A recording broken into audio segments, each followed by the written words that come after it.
EQ. Okey. Namun kadang-kadang EQ ni kadang-kadang tak cukup. Ya, walaupun kita dah kurangkan yang ini kepada kosong, EQ ni, bila mikrofon dekat sangat dengan speaker, kadang-kadang masih juga humming. So sebab itu kadang-kadang orang menggunakan extra EQ, ya, tambahan di luar ini supaya dia boleh mengawal humming bila mikrofon terlalu dekat dengan monitor ataupun speaker utama. Okey, ini yang hijau. Seterusnya yang biru ini, agak kurang diguna pakai sebenarnya, tapi bila dah banyak sangat speaker, dia akan berfungsi sebagai dalam konteks yang sekarang ni monitor, ya, sebab kita akan kontrol setiap monitor seorang tu dia nak bunyi dia besar mana dan sebagainya, dia kontrol setiap satu. Okey, ini dia punya master controller. Okey, kalau kita dah set macam ni, okey, katakan semua dah set macam tu, sini pula kita kontrol dia punya volume. Okey, ini buat satu-satu, tapi kalau kita tak dapat nak kontrol dia satu-satu, kita hanya kontrol di sini saja. Okey, itu yang biru. Manakala yang putih, putih ini dia ada connection dengan yang dua ni. Okey, connection dengan dua ni. Okey, maknanya bila seseorang menggunakan mikrofon untuk menyanyi khususnya, so ini kita akan pakai untuk kita bagi efek. Okey, bagi efek supaya suara dia tu ada delay dia sedikit ke, ada macam-macam lah efek dia sikit, macam dalam dewan ke, dewan besar dan sebagainya. So kita mungkin naikkan ni, ataupun setiap satu ni ramai yang menyanyi, delay dia kita bagi lain-lain. Okey, ini master dia. Manakala yang hitam ni pemilihan efek. Okey, contohnya di sini kalau kita nak ambil karaoke, itu untuk standard karaoke, kita pilih 14 di sini. Okey, dia ada berapa pilihan sini. Okey, dan untuk up dia punya efek, ini control dia, macam master control lah.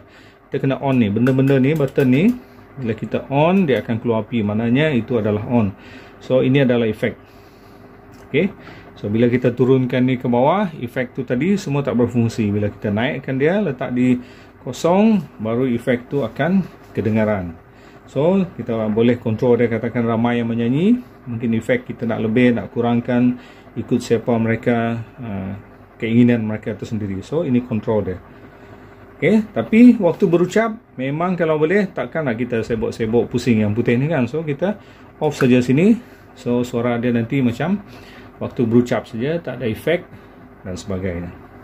Okey, yang ini ada tulisan on ni, ini adalah button untuk kita on off setiap input yang ada ni. Okey, sama juga dengan yang ini tadi. Okey, untuk grup stereo dia,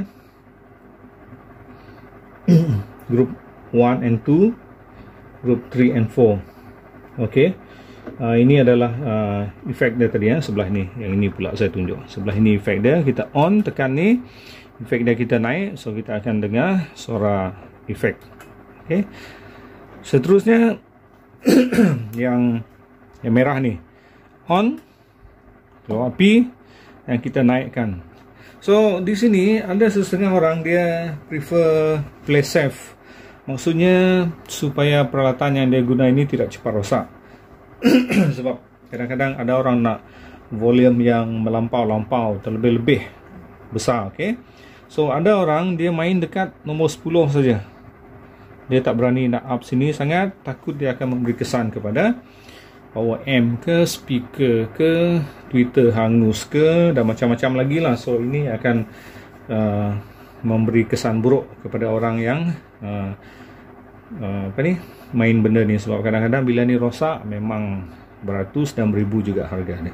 So sebab itu juga orang tengok ni, supaya dia tidak terlalu ke atas peak sehingga bunyi itu pecah, dan kadang-kadang boleh membawa kesan kepada peralatan dan juga speaker yang diguna pakai. Okey, seterusnya kalau kita tengok yang ni, ada 3 button ni, 1, 2, 3, 4. Ini untuk group tadi. Maknanya kalau kita nak control dia di sini, kita kena on ni lah. Manakala yang F ni, F pula, yang merah ini, dia stereo. Maknanya dia akan keluar left right, maknanya kita kena tekan ni. Maknanya Bila kita tekan ini, kita menghantar bunyi itu ke master untuk dia keluar sana secara stereo. Okey, itu fungsi yang di bawah ini. Okey, seterusnya permainan benda ni dia berbeza. Contoh yang pertama, ada orang suka letak ini di tengah. Okey, dia punya fader ni di tengah. Yang ini dia bagi tinggi, ataupun kita ambil nombor 8 ni tadi lah. Dia bagi setinggi-tingginya yang dia rasa okey. Yang ini pula di tengah. Tujuan dia buat macam tu sebab tangan dia sentiasa letak di sini dan mudah untuk dia kontrol. Okey, maknanya tangan dia melekat saja di sini. Kalau orang tu menyanyi, muzik tu sangat besar, dia akan cepat turun naik benda ni. Okey, ada yang bermain macam tu. Ada pula setengah orang, contoh yang kedua, dia maksimumkan benda ni sampai 10 dan dia kontrol di sini. Tujuan dia ialah supaya orang yang datang, orang yang dah suka dekat kita, nak sentuh-sentuh dan sebagainya, mungkin dia tertekan, tertarik benda ni ke bawah dan dia akan beri kesan. Ataupun bila kita letak ini di tengah tadi, mungkin dia datang tersentuh dan dia tertolak benda ni ke atas, maknanya bunyi dia nanti akan sangat besar dan akan memang merosakkan event jugalah. Semua orang akan tengok kepada technician nanti. So sebab itu ada yang suka bermain dengan meletakkan dia 10. Ini contoh yang kedua. Kalau yang pertama tadi dia main di tengah, tangan dia di situ. Tapi benda ni tengok kepada siapa orang dan cara permainan masing-masing lah. Ada orang letak di sini, contoh yang kedua tadi, dan dia hanya kontrol di sini saja. Okey. Ada pula orang dia dah set macam tu, katakan semua ni di atas, dia hanya kontrol di sini saja. Dia tak peduli bunyi itu kecil, besar dan sebagainya. Tujuan dari situ ialah dia nak maksimumkan penggunaan ini dan tidak mau lebih dari itu. Itu yang dia sudah set. Tujuan dia supaya peralatan dia lebih terjaga dan penggunaan dia lebih lama. So ada juga macam tu. Tapi pengalaman saya bila bermain sekitar pukul 9 malam, orang sudah mula minta bunyi yang lebih kuat, ya. Sebab kadang-kadang bila majlis itu dah penuh dengan tari-tarian tu, mereka menyanyi, mereka nak bunyi yang lebih besar. So sambil kita bermain dengan benda ni, tips dia, kita juga boleh bermain dengan speaker, besarkan sedikit di speaker sana. Okey, sebab timing dia memang mereka memerlukan bunyi yang besar masa itu. Ataupun satu cara lagi ialah kita pusing speaker kita itu, ataupun mendekat lebih kepada stage, pentas, iaitu dekat kepada telinga mereka. Sebab mereka tak kisah benda lain lagi, yang mereka nak bunyi yang besar. So antara tips dia tadi ialah pusing speaker tu, ataupun tarik dia ke belakang sikit, ataupun monitor tu, kalau kita guna monitor, dia perlu lebih besar supaya bunyi suara, bunyi lagu itu akan lebih tertumpu kepada telinga mereka.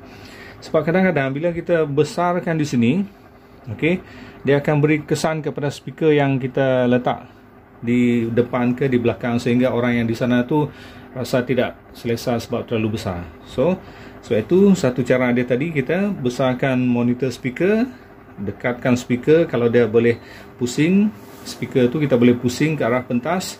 So ini semua adalah technical, ya. Dia perlukan pengalaman, creativity dalam main benda ni. So itu bila kita main PA system ni, dia bukan sekadar duit saja. Okay. Dia perlu duit, dia perlu tenaga sebab dia perlu mengangkat barang-barang yang berat. Dia juga perlu kemahiran dalam menggunakan audio, juga perlu kemahiran dalam menggunakan komputer. Sebab kadang-kadang komputer dia tak selamanya akan okey, ada masa dia technical error dan sebagainya, perisian karaoke dan sebagainya. So dia perlukan benda ni, ya. Yang kelima dia passion dalam dunia ni. Sebab kadang-kadang dia ada duit tapi dia tidak ada minat mendalam, so dia takkan jadi. Ataupun dia ada duit, dia sangat minat, tapi umur dia sudah 60-70, dia juga tak mampu nak mengangkat pelbagai peralatan, khususnya speaker yang berat-berat. Okey, so banyaklah benda ni perlu satu gabung jalinan. Andai kata kita ada semua perkara itu, barulah kita mungkin mampu untuk terus bertapak lebih lama dalam bidang ini. Lagi-lagi contohnya kalau kita tidak ada pengangkutan, kita dah ada duit, kita ada kemampuan mengangkat, tapi kenderaan pula tak ada. Mungkin kenderaan kita sangat kecil dan itu tidak akan memampukan kita untuk membawa beberapa peralatan tambahan dan sebagainya. So banyaklah. Cuma kali ini dia lebih kepada penggunaan mixer dengan saya ambil sampel kali ini iaitu Yamaha MG16XU. Okey. So ini adalah sesuatu yang agak standard untuk kita pakai. Dia boleh kecil event, dia boleh besar event. Dan yang ini saya letak dalam box ini, yang mana saya sudah modify banyak. Dengan dalam box ini ada macam-macam. So sekali saya sorong saja ada banyak benda yang boleh saya bawa. Okey. Yang ini saya selalu guna dengan speaker cili padi audio. Saya namakan cili padi audio sebab speaker itu sangat kecil, dia punya top tu, tapi dia boleh tembak jauh, iaitu 127 dB. Dan kelebihan dia ialah dia ada macam T ya. So kita boleh buat dia berpusing ke kiri, ke kanan, ke stage dan sebagainya mengikut keperluan.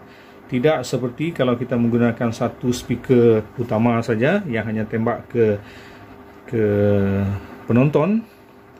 Okey. Speaker cili padi audio ni saya boleh putar dia.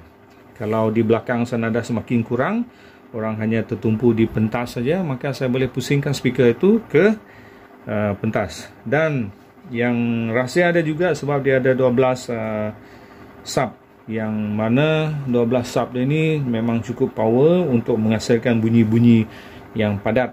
Sebab di situ dah di set EQ dah. Banyaklah benda itu, sebab itu harga dia pun agak melampau, tapi oleh kerana saya memikirkan tentang size untuk mengangkut semua itu, so saya guna itu, dan rasanya itu yang terbaik juga masa ini sebab kita hanya mengangkut sedikit dan setting, dan benda itu akan berulang-ulang. Okay, so far so good. Saya rasa itu saja perkongsian. Mungkin yang lain nanti kalau ada perkongsian pada masa akan datang, saya akan kongsikan beberapa benda lagi untuk sama-sama kita belajar bagi yang berminat. Okey, kalau ada sebarang pertanyaan, okey, boleh saja message, PM dan sebagainya. Kalau boleh bantu. Yang penting kita ada minat dalam bidang ni. Okey, thank you, itu saja.